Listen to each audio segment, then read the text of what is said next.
this most recent attack against the synagogue takes place in a context of rising anti-Semitic harassment and attacks and vandalism and all of that that's been going back a few years now.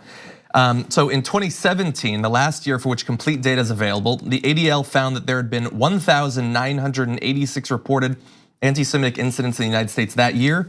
That was a 57% increase from 2016, which itself had seen a 35% uptick in incidents from 2015. I don't know what happened in 2015 that caused that. Something probably. The surge between 2016 and 2017 was the highest increase in incidents on record since the ADL started reporting on them in 1979. And in a particular form of this, the combination of the anti-Semitism and the anti-media rhetoric, between mid-2015 and mid-2016, more than 800 journalists received a staggering 19,000 anti-Semitic messages on Twitter. So look, this is the single worst incident. I hope that record is never broken.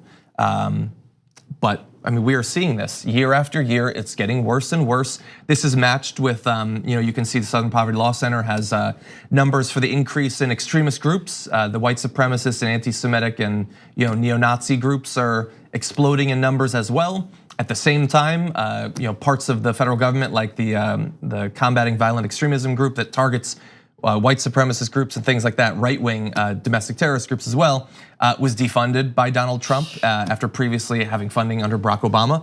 And so we are seeing all of this. And so we're gonna have some quotes from like Donald Trump, but understand that like one statement that he makes with a wink and a nod exists in a context of absolutely horrific harassment and violence. Yeah. I mean, I think the other thing that is important to mention is that when, let's say, white supremacist groups, although they don't call themselves that, right? They're identitarian, which is just like, oh yeah, I'm a Hitler enthusiast. I'm not a Nazi. I just like the mustache. Identitarian. And this is, anyway, when they do march, when they do protest, oftentimes they are protected by police officers.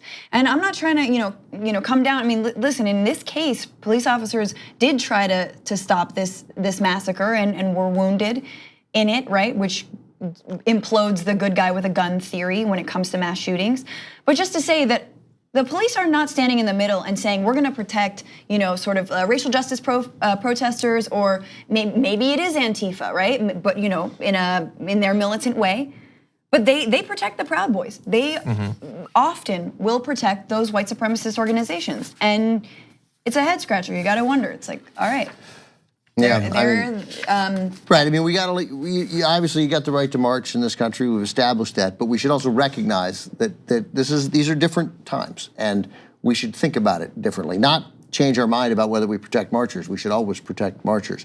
But something different is happening now. This isn't a random march in Skokie of a fringe organization. This is these are people who have been, I mean, we keep saying a wink and a nod, but have largely been embraced by one of the two political parties in the country. Yeah, and openly we've seen the way that conversations on, 4chan, 8chan, whatever, subreddit they're forced to discuss on, but the way that stuff trickles up now to Fox News. It's fast. It's fast. And I just wanna say, for those of you who are disheartened out there for like the fact that I feel very depressed and sad, we all know this is a sign that Republican and right-wing morality is dead and gone, that they have no platform to stand on anymore, which is why they've chosen to embrace the most extremist views among them, because they're like, hey, we only really stand for like the rights of billionaires, so what do we got? I know, racism, xenophobia, anti-Semitism, just whatever. Fear. It's gonna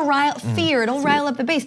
When the majority of Americans do believe in Medicare for all, do believe in schools, and do believe in disarming or at least reining in the mass amount of weaponry that we have among us. On the go? Don't worry, we got you covered. You can still listen to TYT at our new podcast network.